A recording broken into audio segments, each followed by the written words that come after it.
Wakati mwenyekiti wa chama cha demokrasia na maendeleo Chadema Tundu Lissu akitimiza mwaka mmoja akiwa mahabusu, chama chake kimetangaza kuanzisha kampeni maalum kupitia mitandao ya kijamii pamoja na kubandika matangazo mbalimbali kwenye maeneo na nje ya nchi kikishinikiza achiwe huru. Chama hicho kimesema hatua hiyo ni sehemu ya juhudi za kuhamasisha umma wa ndani na kimataifa kuungana katika kudai haki ya kiongozi huyo, kikisisitiza kuwa endapo serikali haitachukua hatua kitaitisha maandamano ya amani kushinikiza kutekelezwa kwa takwa hilo.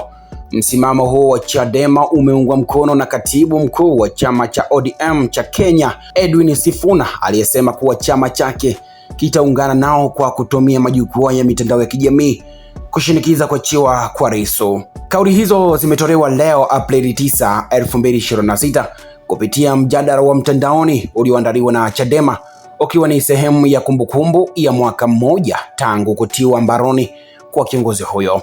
Katika mjadala huo, viongozi na wanachama wa chama hicho wamesisitiza umuhimu wa kulinda misingi ya haki, demokrasia na utawala wa sheria, wakieleza kuwa kampeni hiyo inalenga kuhamasisha mjadala mpana kuhusu haki za kisiasa nchini.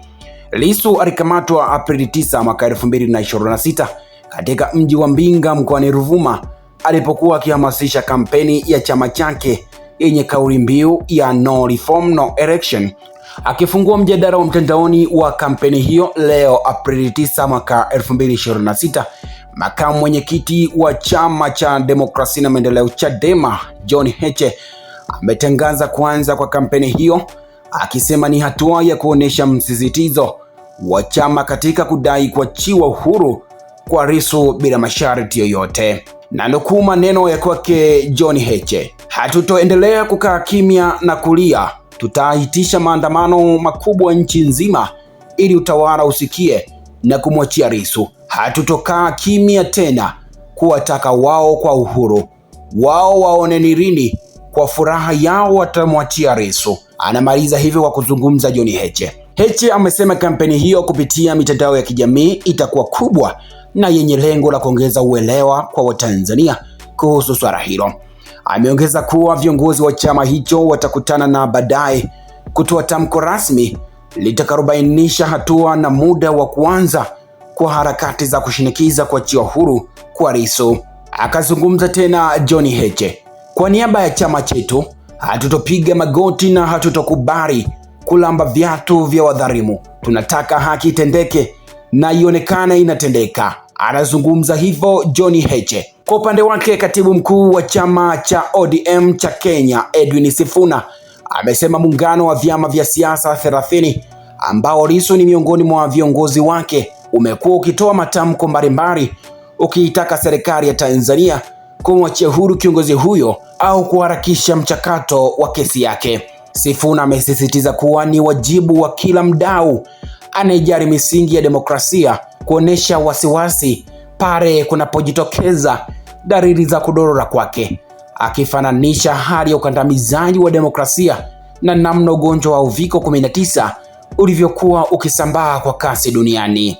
Na nukuu kauli za kwake seneta wa Nairobi: "Hata sisi kwenye mitandao yetu tutaungana na Chadema kushinikiza achiwe huyo kiongozi. Ni haki ya kila Mtanzania kupigania haki ya Lissu," amesema Sifuna. Kwa upande wake, mwanaharakati Maria Sarungi ameeleza namna Lissu anavyosimamia haki nchini, na nukuu kauli ya kwake Maria Sarungi: "Tangu awali Lissu amekuwa akinivutia kwa sababu alikuwa ni mtu anayependa ukweli. Hadi sasa wanaharakati wake umetokana na kupenda haki na ukweli, na imefikia hatua ambayo huwezi kumshauri asiseme ukweli." Anamaliza kwa kuzungumza hivyo Maria Sarungi.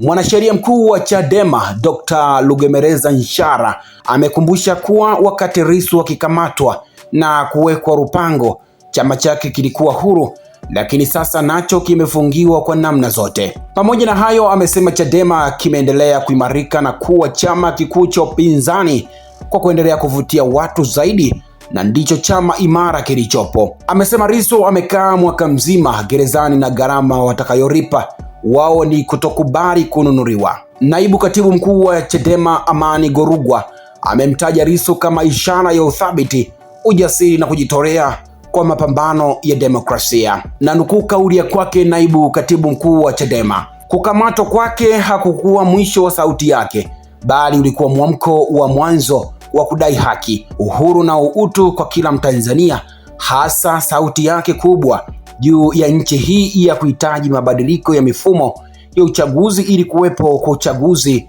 wa uhuru na haki.